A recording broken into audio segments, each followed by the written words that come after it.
Welcome, everyone. Thank you so much for joining us.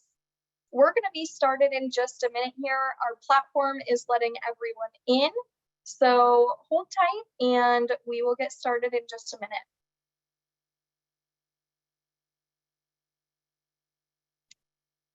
Welcome, welcome. I see our numbers growing. Thank you for joining us, everyone. We're going to be started here shortly. Please feel free in the meantime to use the chat to say hello, give us a greeting, let us know where you're tuning in from today. We would love to hear from you and see where you're coming from. Just note that as you're joining, you're probably realizing that your cameras are automatically off, your mics are muted, which is how it will stay this whole session, but we encourage you to use the chat and communicate through there.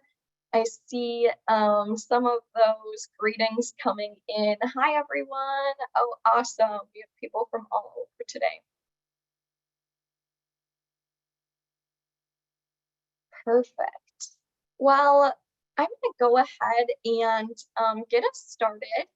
Thank you for joining us and welcome to today's webinar, Supporting Your Mental Health Through Building Financial Wellness. My name is Jackie Zimmerman and I'm the Public Education Associate at Mental Health America's National Office, and I'll be helping to moderate today's session. I have just a few notes for you all before I introduce today's speakers. This webinar is being recorded and will be emailed out to anyone who registered within 1 week. We currently do not offer CEUs, but if you would like to request a certificate of attendance, we have a link for you to do so. I'll post that in the chat here shortly, and then that will also be included in your follow-up materials with that email. And now I would love to introduce our speakers for today's webinar. With us today, we have 4 incredible individuals. Starting with Narissa Jones. Narissa is the manager of New Dimensions Community Wellness Center, Collaborative Support Programs of New Jersey, or CSPNJ in Salem County, New Jersey. Narissa worked at CSPNJ for 18 years and is a peer support specialist and has completed the Building Financial Wellness program. We're so happy to have you with us here. Welcome, Narissa. Thank you, everyone. Good morning, good afternoon, and good night. Exactly, whatever we have from all over. Thanks, Narissa. With us, we also have Adam Trone, who is the manager at the Park Avenue Community Wellness Center, CSPNJ in Plainfield, New Jersey. Adam participated in the peer support specialist training and the Building Financial Wellness program in 2022. Adam has a plethora of lived experience to call upon when aiding those facing challenges in mental health, substance abuse, homelessness, and reintegration. He's a strong advocate for displaced individuals, as he himself was once displaced. He looks forward to making even bigger impacts within his community while continuing his support of the Park Avenue CWC membership. Welcome, Adam. Hi, everybody. Thank you. Happy to be here. Awesome. Thanks, Adam. We also have with us George Bryce, who has worked for many years in a variety of roles, including coordinator of a peer recovery and wellness education program, a wellness coach, wellness trainer, and supported education and employment specialist. George has worked 10 years on faculty, including Rutgers University. Bryce works for Collaborative Support Programs of New Jersey, CSPNJ, as a part-time program development specialist. He's earned an associate's degree in criminal justice and psychology at Burlington County College and both a bachelor and master's degree in social work at Rutgers University, Camden. Welcome, George. Oh, thank you so much. It's great to be here. Hello, everyone. And with us today, we also have Dr. Peggy Swarbrick, who has worked for many years at CSPNJ, where she developed the strengths-based 8-dimensional wellness model to promote recovery for mental health and substance use. She's known for collaborating with the peer community and family groups to identify and address social determinants that are barriers to recovery and wellness. Peggy's also a professor at Rutgers Graduate School of Applied and Professional Psychology and Associate Director of the Center of Alcohol and Substance Use Studies. Welcome, Peggy. Oh, well, thank you so much. And thank you, Jackie. And thank you, everyone from all around around the world. We have a lot of people here. So it's so cool to be in these. Years ago, you had to get on a plane or drive and go to these things that we can in the middle of the afternoon or the middle of your morning be here. So thank you all for being here today. And we're really excited to bring this program to you. We can see the screen now, right? Yeah, okay. So supporting your mental health through building financial wellness. You've met our team, and we're going to really highlight for you a program that we've developed, thinking about the wellness model. Many of you may know about it or may have heard about it. And you think about the dimensions when you look about them, they're, all the 8 areas. The financial one is where we're going to kind of focus in on today, this program, but we're really going to show you in the context of how it helps our mental health in a major, major way, emotional wellness. And also we'll see how it affects so many of the other dimensions. So really, we're excited to tell you about this because often we know financial challenges really cause a lot of stress and strain, and mental health can be impacted in a very negative way when we are financially stressed and we don't feel we have enough money. So many people we know that are living with mental illness, living at risk, often sometimes people with stress can often impact your financial wellness. So your stress about money is a trigger for people, really can trigger mental health challenges, or if we're not doing well, it can affect us in a negative way. But we're going to show you the positive side of this equation, showing you a little bit of a different way that we've been able to use the wellness model and develop this curriculum that we're going to share, and how we've been able to help people. And we're talking about many people, not only people who have, with anxiety, depression, schizophrenia, a whole host of other conditions have participated in this program and really benefited. So we're hopeful to hear about this. This was a peer-developed curriculum that we designed particularly for people with mental health and substance use challenges to really help people gain control over personal finances, develop the knowledge and the skills to take back control, that empowerment. This is a big piece of this model, and learn about ways, tools in a peer support context. You're going to hear about how the curriculum is developed and delivered in a peer support context, and also helps people to develop those self-defeating challenges. I'm not good at money. I'm never going to be able to have enough money. Those self-defeating things that often are stressors for people. This curriculum can really affect that in a different way. So let's just get into it, learn a little bit about financial wellness, hear about the curriculum, and most important, hear from the experts who are delivering the program and also have benefited the program. So financial wellness, the way we're defining it, people think, oh, I don't have enough. What is financial wellness?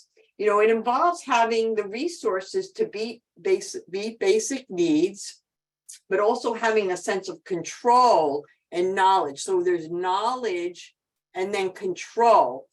And what we know is that that's really important. So a big piece of it is just thinking about those practical needs we have, day-to-day needs, right? It's what is the sense of control over have. So you're going to see in the curriculum, learning about your budgeting, learning about credit, learning about what you can do each day. What you're going to hear is control that people have, even when we do have limited incomes or maybe a lot of things that are challenge related to financial wellness. You're going to learn about ways that we can gain that sense of control. And so one of the things we do need to think about is that people often, again, with mental health challenges, people who are under and unemployed, things like that can be a challenge for many people, but it doesn't mean that people don't have capacities. When we think about wellness is a conscious, deliberate process where we become aware of and make choices. We have the capacity to build our financial wellness, and we're hopefully going to show you about that. So you have those resources to meet practical needs. It involves budgeting, You're going to hear a little bit about that, perhaps increasing your income. That's something that some people have done, reducing debt, eliminating debt, if that's something that, because that's a huge stressor for many people, but really having the knowledge and control. And there's what we call objective indicators and subjective. So the objective indicators, do I have a budget? Do I have an income? Do I know the information about it, gaining that? But then it's how I feel about it. And one of the things you're going to find out about in this curriculum is it helps people to really develop that sense of self-efficacy, that objective, that control. That's a big piece of the curriculum. Learning how to be more satisfied with the current situation, and then perhaps building that hope for the future, or building. And in the curriculum we're going to share, you'll see how we help people to, move through that process. So before we get started, so this is indicators, a little bit about the financial wellness as we defined it in the context of the 8 dimensions. Let's hear from you. What are your strengths? Let's think about that. We'd like you could post it to the chat. Do you feel you have a good handle? Like, do you know about, you might want more money, but you have a handle on your situation. Do you have money to meet your current expenses? Do you resist impulse spending? Do you make educated spending decisions by comparison shopping or researching? So these are some things that in the curriculum are taught, but we just want to get a sense for you guys. Somebody wrote sometimes, but select what's your strength. Which one of these is your strength? People are saying they're good at the avoiding, not impulse spending. Great, educated spending decisions, fantastic. So yeah, love to see in the chat, where would you say your strength is? Someone, I'm terrible in the past, but you learn more about it. You're having investments, watching financial videos, so you learn to help. So really learning, you're making educated spending. Excellent. Loved in the chat. Yeah, keep in the chat. Oh my goodness, great group. Savings, good when it comes to budgeting, learning that payments. Excellent. Saving for big purchases, avoiding that impulse. Yeah, that impulse thing. We'll talk about that when we hear it. Budget every dollar and keep it balanced. Wonderful. You're going to learn about how that is a big piece of this curriculum. That you don't know here, you're here to learn from us. So we're going to tell you about it, and hopefully maybe you can get the curriculum and learn a lot about many of these basic things.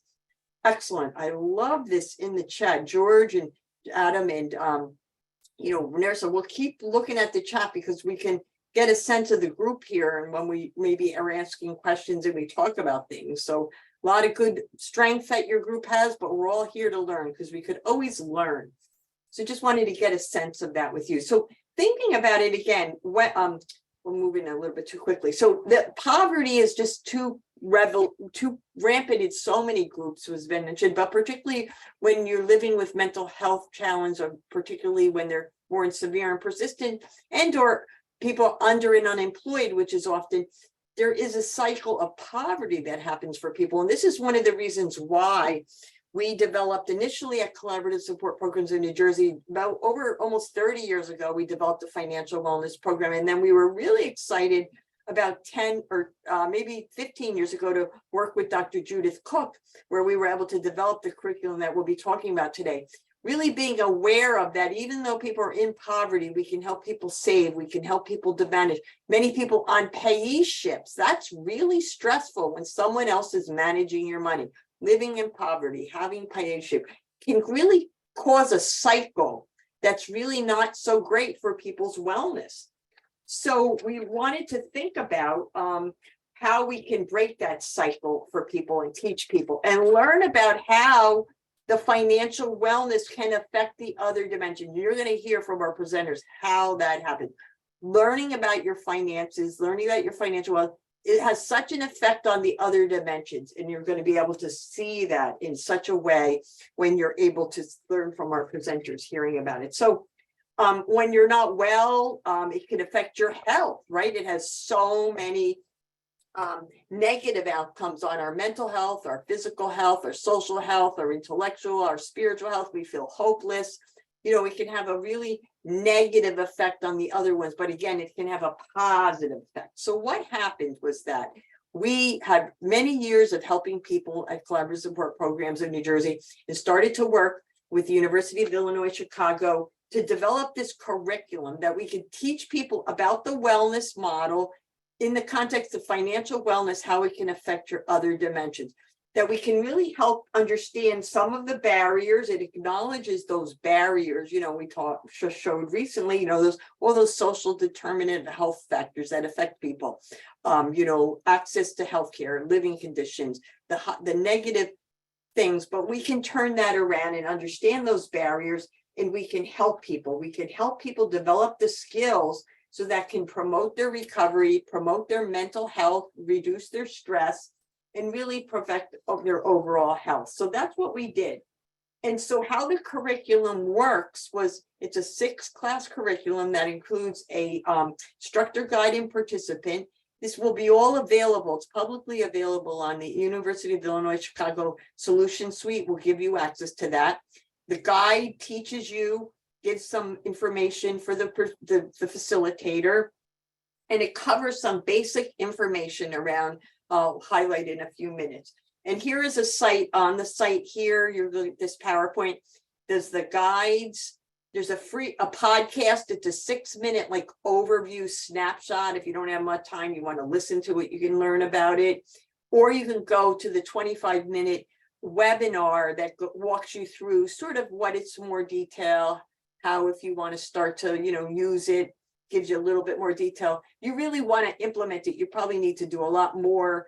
We can tell you a little bit later on that, because it does take a lot. The curriculum is very scripted, but you'll want to really look at practicing it and things like that. And we can give you some ideas about that. So it has all these resources for you. And again, this was the coolest thing, was this was developed by and for people in recovery, people with mental health, substance use challenges. So we developed it initially, and then we did, again, here's the topics that we go over. You're going to hear a little bit more about each of these in a few more minutes.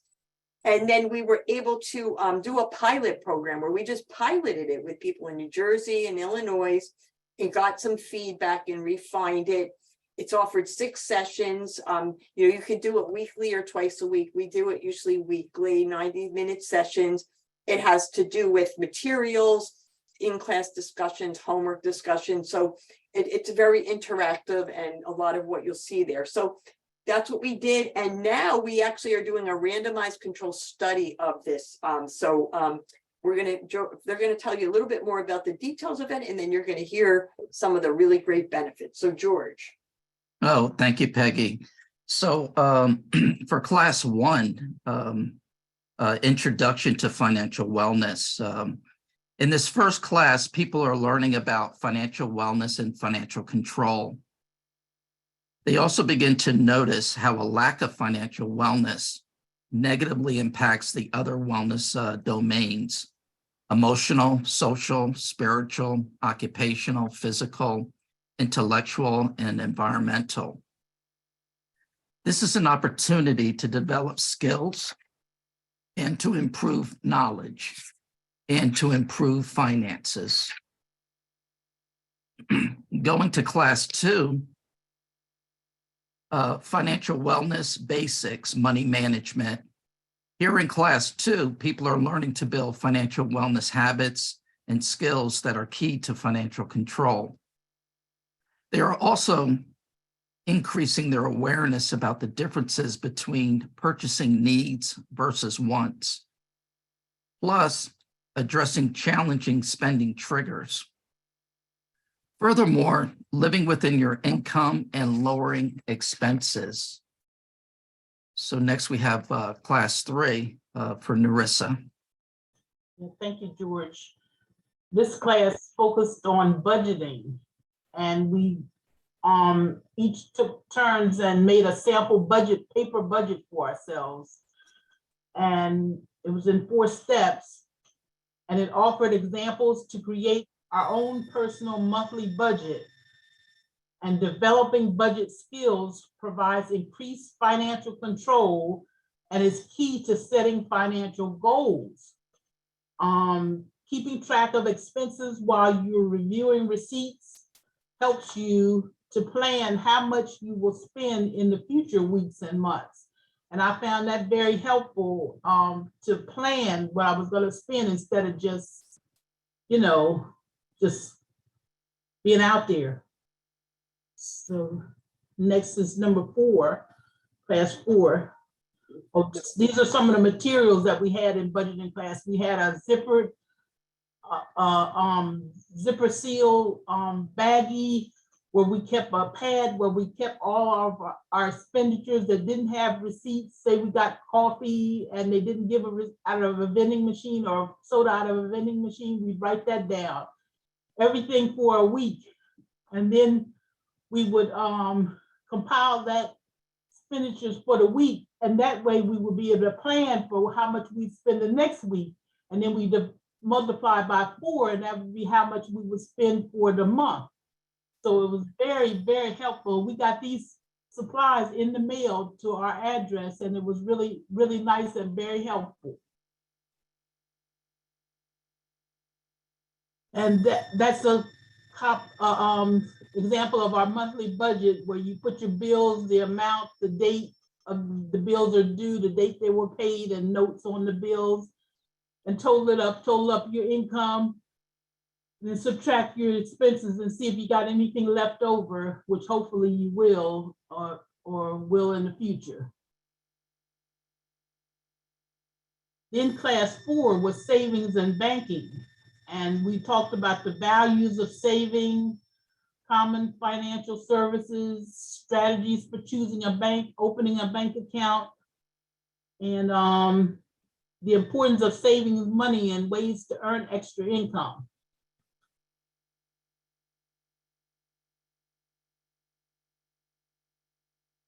Thanks, Narissa. The next session is session 5, Understanding Credit and Debt. Class 5 outlines the advantages and disadvantages of credit. When people manage, it also demonstrates that when people manage their money well, they can have financial stability and financial security. This involves having enough income to meet needs and to pay debts and save. It also covers how buying on credit can build a person's credit history. And it also covers plus credit repair to improve credit score. After navigating credit and debt, we begin to work on setting a financial goal. Also included being a smart consumer, avoiding predatory lenders and scams, also stop borrowing money and ways to pay off debt. And included also is a worksheet to help you prioritize your bills. Next, we go to creating a financial wellness plan, class 6. In this class, people are working on a goal they can reach in 6 months, taking monthly steps toward their goal, identifying their strengths, resources, and supports to achieve their goal, assessing and navigating challenges and barriers to their goal. The person lists manageable actions steps with target dates for goal success. During this class also, there is a class graduation celebration at the end, which was quite enjoyable from what I remember. Thank you. All right, so here is about the booster follow-up phone calls, which have been very exciting for May. Just seeing the effort that people are putting in their goals. So the booster phone calls, they take place after the 6-week course is completed. It's one phone call, one time a month for 3 months. These phone calls are up to 30 minutes long. Sometimes a person wants the call to be longer. Sometimes the calls may average 15 to 20 minutes. The 3-month booster, the 3-month phone support boosters or check-ins is to assist people individually in their 6-month goal. Participants have what we call acting on my financial wellness plan worksheets to work through challenges and barriers and for them to also maintain their financial goal successes. And now Peggy. Yeah, so kind of you heard a little bit again, the what, the why, the how, this little outline of what this is. So it's like the sessions, they're scripted, they're very interactive, they're very hands-on. As they mentioned, I had to mail, it's a funny story, I had to mail all these packages. They would get the baggie, the things, we would mail it to people. And it was funny, I was sending these baggies in the mail. I'm like, oh my God, I'm sending baggies in the mail. But people were really saving their receipts and using these over time. So it was really, really amazing how the tools were very helpful, very practical tools. And then as George mentioned, at the end, they get that follow-up coaching. And it's just amazing when I read the notes from those things, what kind of goals were set. And we just want to give you a little glimpse before Narissa and Adam give you some more detail about their true to experience in the sessions. People really have these saving money goals. Again, they're often concrete, though they do have, like, you can just feel and sense, I think George could tell you, the positivity that grows from them as well. They're reducing debt with credit cards, getting a job. That is also something that was coming. People were getting a job, getting jobs, changing jobs, making a second, you're gonna hear a little bit about that, doing steps related. So this is a nice curriculum for supported employment, supported education programs, doing temporary work, because there were showed that you can increase your income by getting a part-time job. So we wanted to just share a little bit about that. Things like getting, savings for a laptop, TV, phone, could be furniture, car, apartment, a wedding, planning for weddings, trips and vacations, medical procedures, emergency. So again, we saw that somebody said something about an emergency in the chat. So it was like setting these goals and then these specific things people wanting. And, these were just amazing kind of goals that were happening. And we just kind of, wanted to just show you some of the other steps along the way of what happened. And these were all things that we were tracking in the 3-month follow-up here. So one of the things that, people have saved lots of money. We're going to hear about that. And we have more people too saving money. It's amazing. And people who are not having big incomes either, so this is possible, and it really helps change people's life. Furniture, people do things, either some of the strategies or accomplishments fits them, cutting down on cigarettes. Again, that's going to have a physical health benefit as well. And, wanted to also talk about some of the challenges, and that was some of the things too. People's symptoms do influence this. You can be depressed. It's hard to do the worksheet. So cognitive functioning, what happening if you are having symptoms, but it's not impossible. Just want to let you know again. And I think sometimes having the peer support in the groups and then the follow-up really helps a little bit about that. So we wanted to give you a little bit about that. And just a couple of other, accomplishments of people, with people getting savings accounts, doing things with their credit cards, making it only available for emergencies. So putting restrictions on yourself, paying off credit cards, those were things that people did. So just want to give you a little bit about that, and we're going to then move into a little bit more about specific things. But again, if you have questions as we go along, we can stop as well, but we're going to hear from Narissa now. Hello, everyone. I just want to talk a little bit about my background and past experiences with financial literacy. Back in 1984, I'm sure a lot of you weren't even born then, but anyway, I was homeless for a year in Denver, Colorado, with nothing but the clothes on my back. I had $0 in income, and yet I was able to survive and manage with that. In 1987, I got my SSI, which was a little over $500 a month. And then later on, I got involved with the IDA savings with CSP&J towards home ownership. And in 2004, that was in 2004. And then in 2008, I moved into my 3-bedroom Cape Cod home in Salem, New Jersey. And there I am on the porch. You can see me, I think I'm waving or whatever. But some words of wisdom from my mother is it's not how much money you make, it's what you do with what you get. So that's something I've learned to try to live by. And another best tip is to live simply to best manage finances.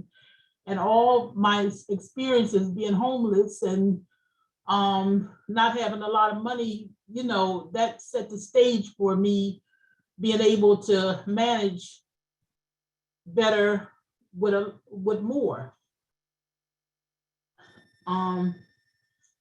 Then my savings goals, because of the class, I end up setting 5 savings goals as a result of the class. One was to save $500 per month toward having $18,000 in emergency money in 3 years. I'm 2 years into it, and so I got $12,000 saved right now, and I got 1 more year to go to have 18,000. I also save $1 bills that I get back in change. I save $5 bills every day that I get back in change, and it ends up adding up to over $300 to $400 per month. And then I save quarters and loose change, and there's a picture of my quarters, and they actually got filled up this January, the containers. And so I put them in wrappers, and believe it or not, I had over $540 in change saved since the class. I'm also taking the 52-week savings challenge, where you save $1 the first week, $2 the second week, $3 the third week of the year, and on up to the 52nd week, where you save $52. And at the end of that, you'll have close to $1,400 saved at the end of the year. So I figure if I save all these different ways, if I fail at one or I fail at two, at least I'm on point for the other 2 or whatever. I'm saving some kind of way. And, you know, it you know, betters my chances and everything. Then I also set work goals because of the class. As a result of taking this class, I was able to follow through with getting a part-time job to add to my full-time job of managing the wellness center in Salem County, New Jersey. I make about $600 extra a month, which helps me with my savings goals quite a bit. Now for some practical takeaways from the class in life and work. I used a lot of the practical budgeting exercises and tips to teach our monthly money class at our wellness center. And it's been very helpful to people, as it's been helpful to me. Just being conscious of your financial wellness is increasing your consciousness is kind of key to getting into it. And then you end up following through with a lot of things that you would never have followed through with had you not taken the class. So I was also motivated to hunt for budgeting and savings tips from magazines and books because of this class. That is where I learned to save all $5 bills I get back in change from. And it's just been a wonderful experience with the class. And I just, it's set me on a path that I could have never imagined 5, 10, 15 years ago that I would ever be on. And I'm so grateful to Peggy and George and all my classmates, Adam and the other classmates, because it really changed my life in every way you could imagine. Thank you. And Narissa, there's like you're getting claps and balloons and just amazing story. I think people have like just really, we'll just kind of put everybody on the screen. Everybody's putting lots of positive. We're seeing some stuff. It's possible, learning, gaining the knowledge, gaining the skill, gaining it. You hear it again, this material, and it's the peer support. It's learning together. It's keeping it basic. And it just shows you how it affects your life. Your life can really transform in such a positive way. So thank you so much, Vanessa, for sharing that. We really appreciate it. And you got people like, it's just like I never saw the things coming in this way before on a Zoom, and I've been on a lot of Zooms before. So this is very cool. You're getting lots of feedback. Anyone have questions before Narissa, before we can go to Adam? But or maybe I don't want to see Jackie. Do we have anything so far of questions we can answer? Because we just have the balloons coming up, right?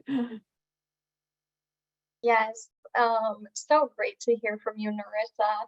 I always love seeing that outpouring support from our audience as well.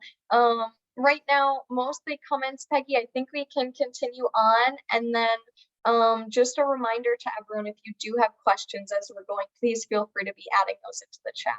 Great. Okay, very good. So now we're going to hear from Adam. Thank you, Adam. Hi, everybody. Okay, I was like a lot of people in that I told myself that I was just someone who was bad with money, that it was an acceptable character flaw and that nothing could be done about it, that there are just some people in this life that are bad with money and that I was one of them. But this training taught me that that isn't so, and that there is hope to change my financial habits in order to develop healthier financial routines. I learned that what's required is a desire to want to change, and by utilizing the materials in the training to develop the organizational skills to do so. And this had a great impact on me, both personally and professionally. I was fortunate that I took the training close to the start of a promotion. We could go to another slide. This experience, from this experience, I learned that there were especially beneficial times to take this training. Starting a new job, moving to a new town, committing to a new social relationship. These are just some occurrences in life which will undoubtedly have an effect on one's financial wellness. Once one has adjusted to any of those types of new circumstances, work through the workbook again and refresh the training. Work the classes, collect the receipts, write up the budget, and have an idea of what you will be spending right from the start. Through the training, I was also able to recognize positive factors on my wellness. Now, having that knowledge, I'm better able to identify the negative factors. In fact, I would go as far as to say that by even just focusing on the positive factors, it may eliminate some of the negative ones. I learned how much our financial wellness can play a part in our overall wellness. It was very educational, and I want to pass that on. In the past, I never put much emphasis on my financial wellness. I had adopted a very minimalist lifestyle as part of how to manage a stable life while living homeless on the street. My job at the time paid enough to sustain me, but saving for the future was minimal. My budget may have been very different from most, but I don't see my propensity to spend money as being all that different from anybody else's. I could very easily still spend too much money. I attribute the training to a lot of my current success. I'm always encouraging those who may be displaced and do not have a home not to subscribe to the belief that saving money or working on yourself is impossible. That was not my experience, and consider myself to be living proof that that could be your reality if you choose it to be. That depending on where you are at and what you choose to do, some of the conditions of homelessness can lend themselves to possibly saving up quite a bit. What better time to try and save than when you're not paying any bills? To those people that may consider themselves victims of circumstance, I would say to them that it's always important to remember that circumstances change. I also make sure to pass along what I have learned to my peers who live in boarding homes and those who may have a payee. Those who live with circumstances where budgeting may seem impossible because they're being unfairly overcharged. I still stress that there is hope. Even as little as $100 a month can be budgeted, and you have to start somewhere. That in the beginning, we have to work with what we have, no matter how little. In closing, I was extremely fortunate to have come across a tool like this training. I cannot stress that enough. It is because of this training that I achieved my goal of saving 10K within 6 months, and since have gone on to save beyond that. It's because of this training that I was able to use a portion of last year's tax return to purchase a new laptop and use that machine to mine cryptocurrency in the achievement of another personal financial goal. Learning to better manage my finances has been an enriching experience, and I'm both grateful and appreciative to have been included in the training in order to make a difference in my life and the lives of my peers. Thanks, everybody. Right? No, lots of the things too for you, Adam. You're getting Yeah, I see them. the things coming here. Fantastic. George, do you want to comment on Narissa's or Adam's or something else before I move into the other piece, and we'll start to look at some questions, and I have a few more things, but George, did you want to share anything? Yeah, well, yeah, I just want to reinforce that, regardless of your circumstances, limited income, as Peggy had mentioned early on in the slides, in terms of that cycle of poverty, people do save, people do sacrifice. We saw in terms of the cigarettes, people have cut down, for example, on the cigarettes, helping their physical health, their overall well-being.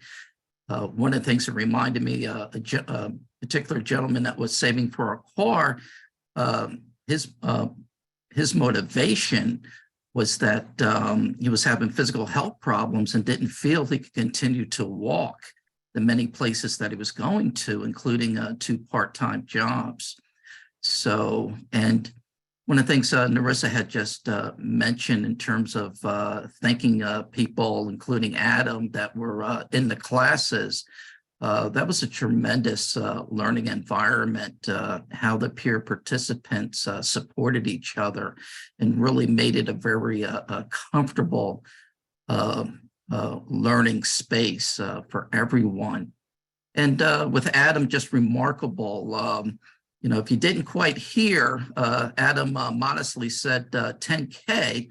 So if you didn't fully hear that, yes, $10,000 living without an address for a portion of that. As Adam had mentioned, hey, living without an address, and what an opportunity to save some money because I didn't have any bills to pay.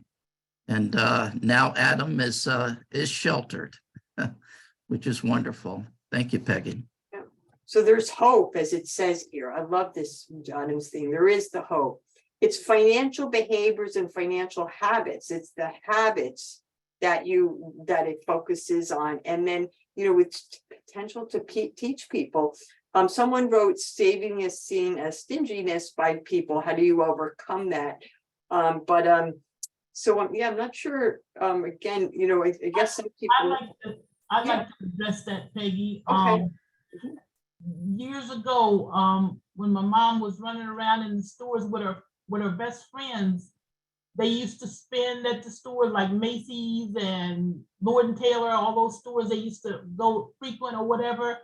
And she would not go in there and not spend one thing.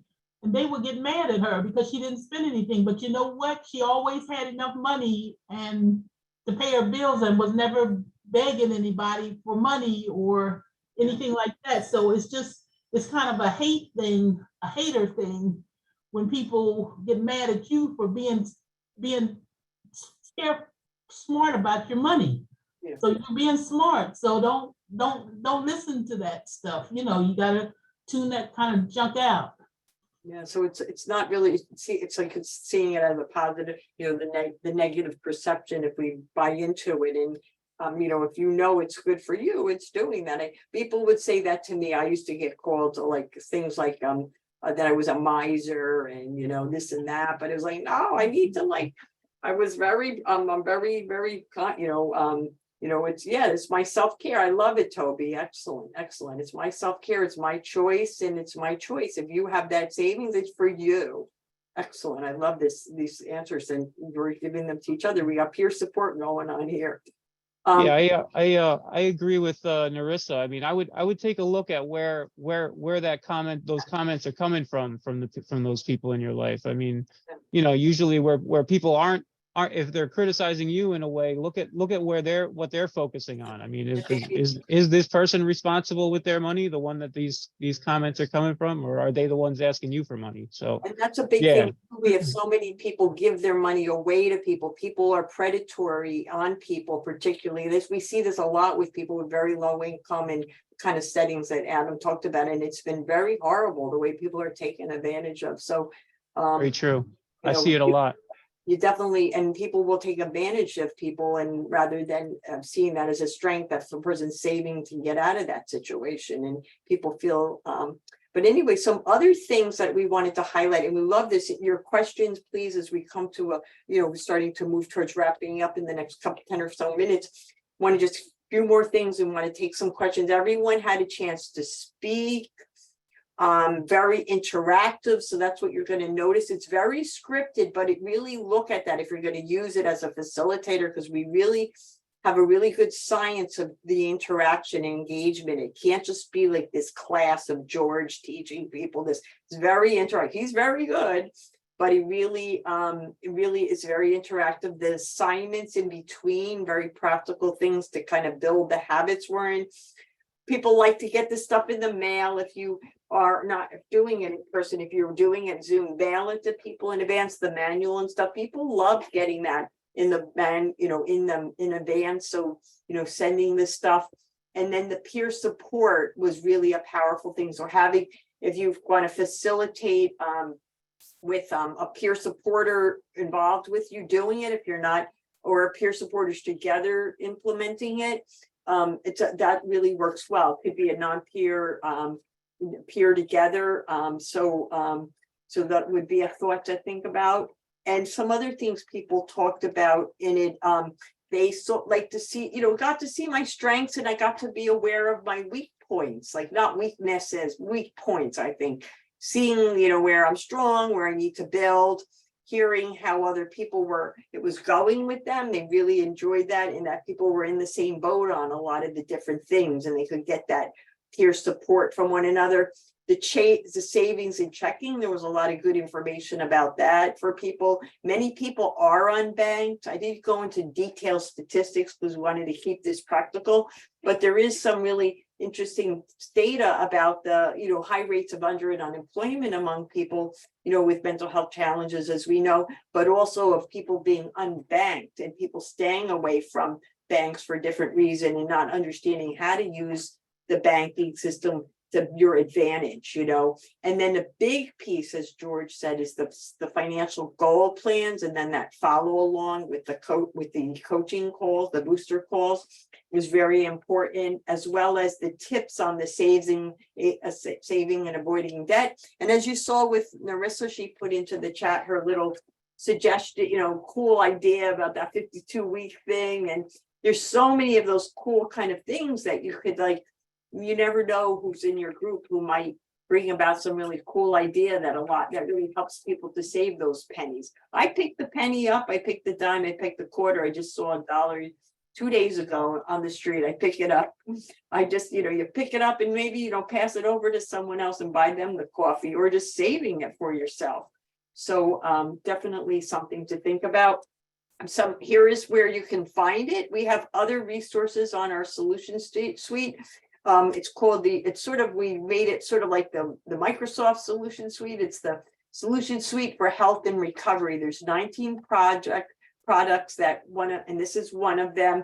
And we encourage you to go there. You can download it. You can see things. We have things in a categorized in integrated health and mental health care.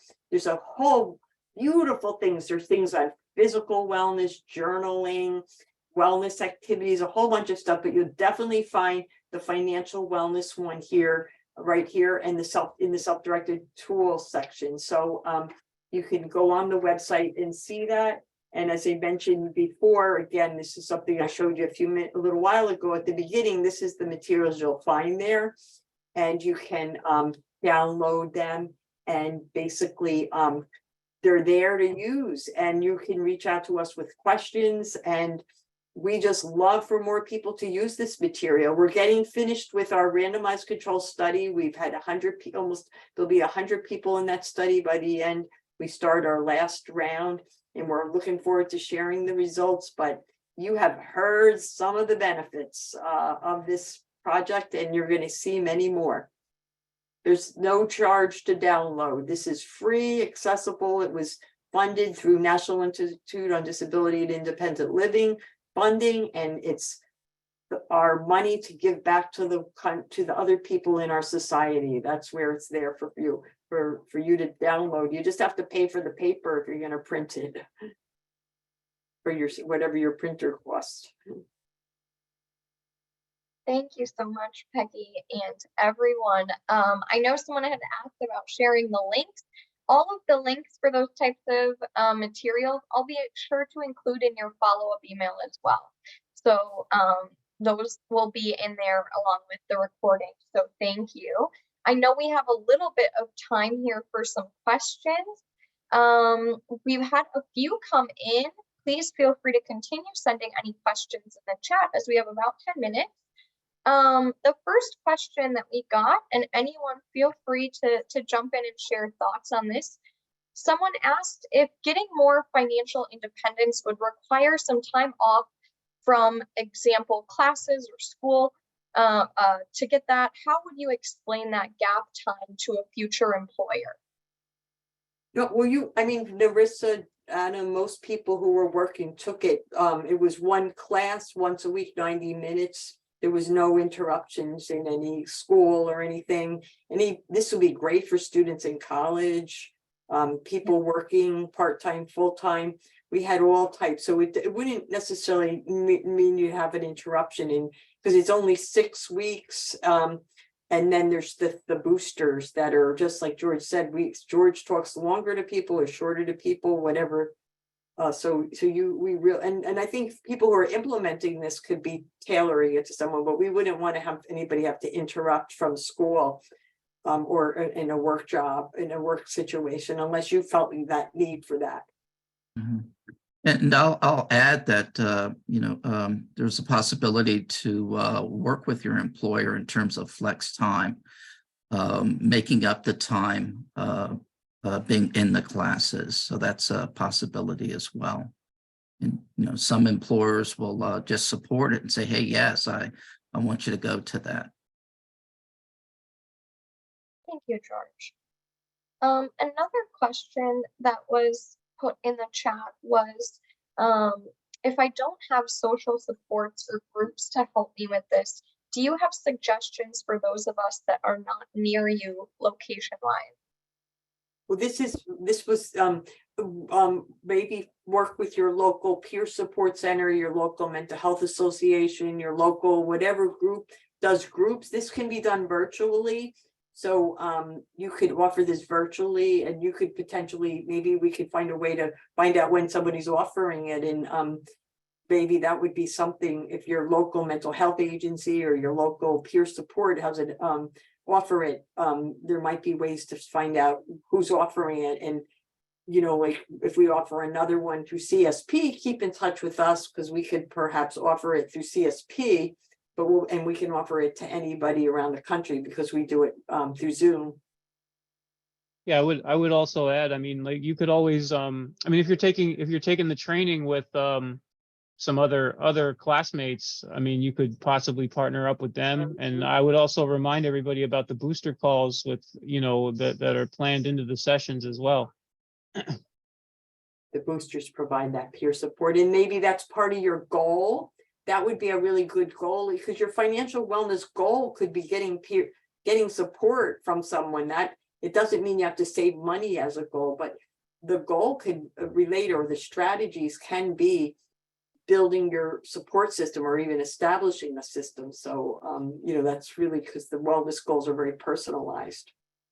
Even also, like, I mean, you might just meet people in your life as you put this into work and into play in in your life. I mean, I've met a few people that in line at the grocery store or whatever, or in different places where they'll comment on what I'm buying or whatever, or like talk about saving tips and stuff. And it's you do, it does like we were saying before, how it kind of bleeds into the other dimensions. Definitely. Thank you, Adam. Another question from the chat I'd love to uplift was, what is your opinion on America moving toward a more digital currency? Many people tend to save physical bills and coins. So what should those individuals do moving forward in the years to come? Well, I don't think it's gonna happen very soon, so I'm happy about that. So I'm a Narissa penny, putting the penny into. But to be aware of it and become educated about, like, that's my goal now, is to become educated, because that scares me a lot. And honestly, that's got a whole new realm for some of us who are a little older. So I think just educating yourself around it, and still save. Get your piggy banks and keep them going, or your little what are those bottles you put them in, Narissa, those baby bottles. But be educated about it. I think that's what my suggestion right now. Others might have other ideas, but I still have to educate myself about it, honestly, because I'm old school. Definitely education. I would stress. I mean, I do know that they have what are called, a concept, or hot wallets and cold wallets, which is like, I guess, a way of protecting your digital currency. I think if it's a cold wallet, then it's not connected and it's not active. If it's a hot wallet, it's like active and, like in action. So that's something to look into. And yeah, there's following the currencies. I mean, all the currencies are worth different kinds of money. I mean, Bitcoin, I remember when it was just starting, me and my buddy were getting into it back in 2009, 2009, I think. And, now it's like, I think a Bitcoin is worth over like 50 grand now or something like that. Or, even possibly even more now. I think the last time I looked it up, it was worth that much. But yeah, following the different online cryptocurrencies that are out, and there's definitely potential for there's investment potential there for sure. Yeah, and I know Peggy had mentioned, and a few people have mentioned, and Narissa, just how simple it can be to, if there's a $1 bill or a $5 bill around, put that towards saving. I know one thing that you can do too. It's so hard with so much being electronic and less cash flow. Some people don't have cash readily on them and are so used to having cards that now banks have different ways. I know mine does, where automatically, if I get a paycheck deposited, I can have a certain amount put in a separate savings account that I'm not touching. Someone in the chat earlier mentioned leaving their credit cards at home if they're going out and shopping, which is another great method. So there's those little ways, you can start to think about. If it's not as easy, sometimes when we have that card, it's easy to swipe it and forget that it's that physical bill, and it's easier to put those physical bills away. So just those little tricks you can find to work for you. My closing tip for everyone is very practical, and I've been using it for years, is to stay out of the stores. Unless you have something that you need, stay out of the stores. It'll save you tons of debt and money and headache and heartache and everything like that. Yeah.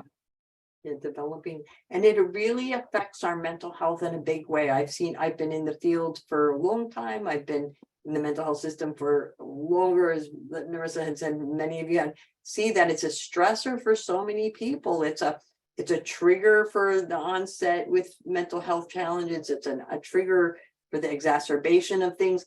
But gaining this knowledge, gaining the skills can really help your mental health in a huge way. So we're really really, as it said, that, this is building our, can really help our mental health in such a positive way, supporting your mental health through the building of your financial wellness, which is our topic today. And it affects all those other dimensions. So we're really grateful for this opportunity to share this. We will be happy to answer. I only had my email, but we can make sure everybody else's email is available to everybody. I noticed that thrift store, as somebody said.